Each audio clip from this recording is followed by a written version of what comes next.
Hello everyone, this is Cody Lee of BlackCatBooks.org, author of I, the Dragon, Cruel and Beautiful Rabbit Hole Lore and Frey, and the upcoming Jaw of the Dragon. Has anyone noticed among like the YouTube community, the Twitter crowd, like the Twitter influencers, like the influencer community, that the most anticipated game on Switch is not Tears of the Kingdom, the upcoming Zelda game, the sequel to Breath of the Wild?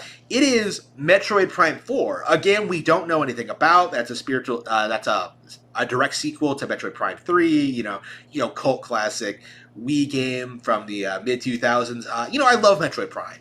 I've been playing the games a lot lately. I've been trying to play through like 1 and 2 again. I'd like to get through the entire trilogy before 4 comes out, and I've been putting this off for years, but every time I play Prime, I'm like really taken aback by just how good these games actually are. I am a big fan of Metroid Prime, although I've been more of a fan of like 2D Metroid specifically. Traditionally, I've been a bigger fan of 2D Metroid. I really am getting like an appreciation for what Prime did as like a series, as a side story, as like an IP. I think Prime is like phenomenal. Honestly, I feel like its biggest mistake was probably being a Metroid game, because too many people who love the 2D games are just play Metroid Prime and think that Super is better.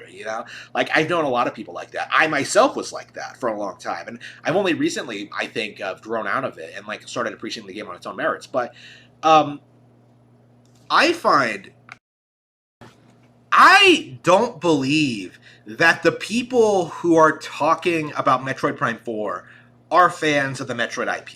I don't believe they're fans of the first 3 Metroid Prime games. I don't believe they're enthusiasts of Metroid Prime Federation Force. I don't believe they've played Metroid Prime Pinball. I don't think they've tried Metroid Prime Hunters. The reason why so many game journalists, influencers, and shills are so interested in Metroid Prime 4 is because of Metroid's reputation as a hardcore Nintendo property. The reason these people like Metroid is the idea of it.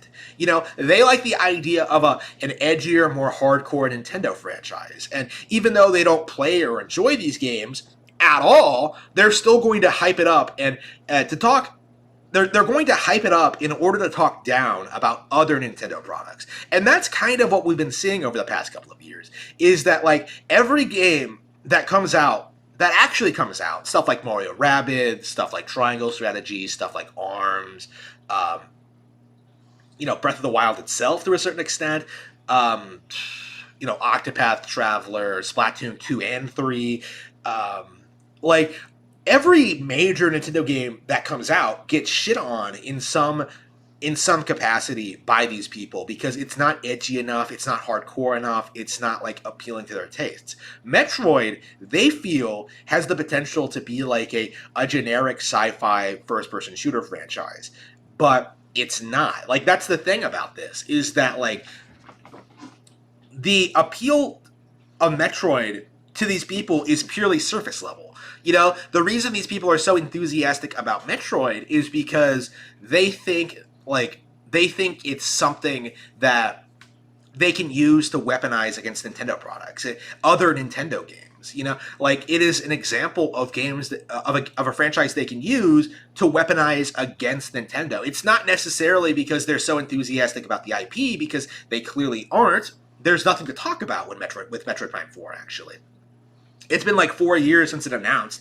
It was canceled once. If anything, that game should have a lot of red flags. But these guys are hyping this game up, saying it's their most anticipated game on the Switch coming out, purely to make other Nintendo games look worse in comparison. Like, forget all the other good Nintendo games that are coming out in the first half of 2023. What I'm really excited for is Metroid Prime 4. Again, we haven't seen anything of, we haven't seen anything about, and these same people didn't really talk about Dread, by the way. That's also really telling that these guys don't care about like the new 2D Metroid. And in fact, I saw a lot of bitching about Metroid Dread when it was first unveiled.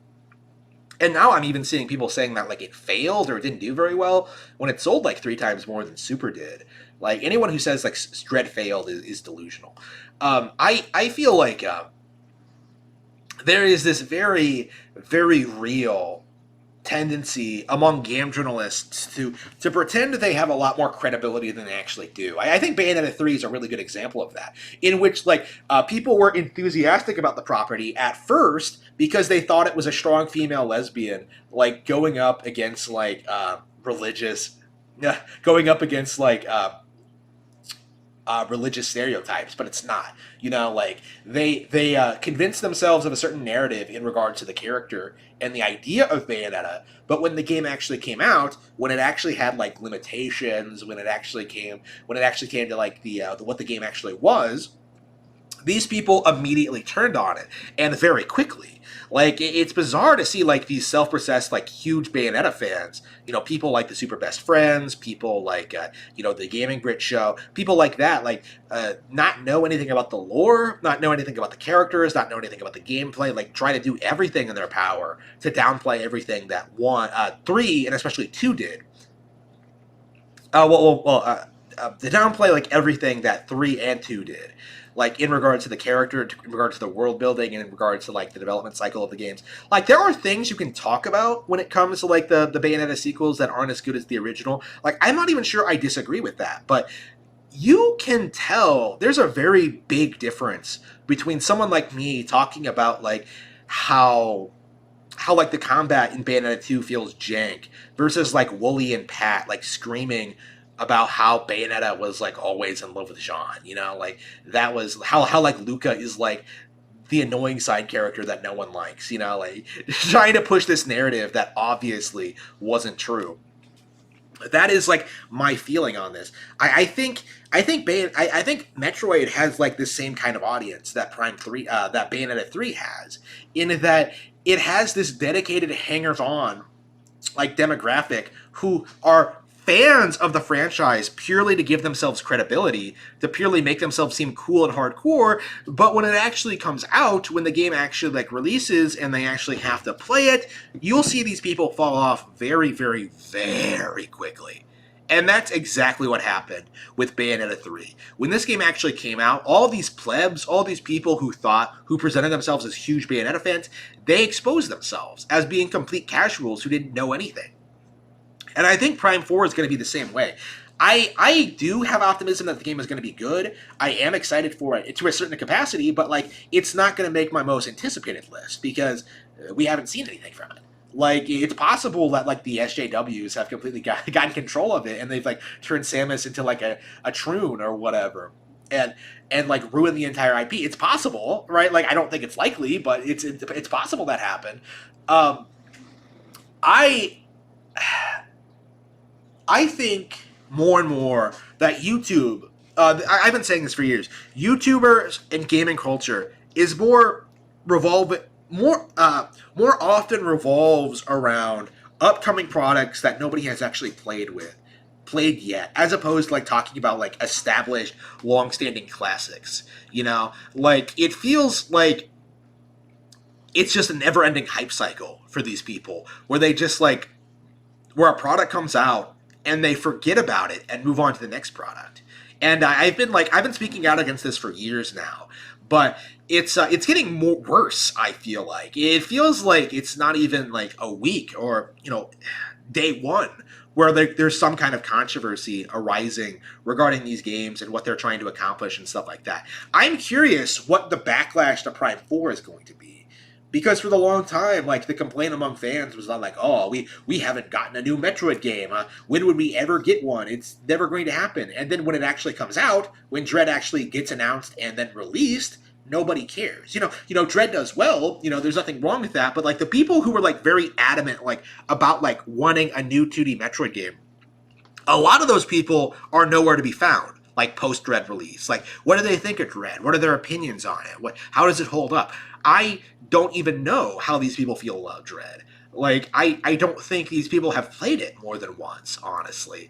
Like, I've started like 3 playthroughs, but I have only finished one. I really do need to get back and play more Dread. But like, I enjoy Dread. Regardless of whether I think it's like better than Zero Mission, Samus Return, Super Fusion, like regardless of what I think of Dread, I still enjoy it. And I think that's the only thing that really matters is like how much you enjoy a property.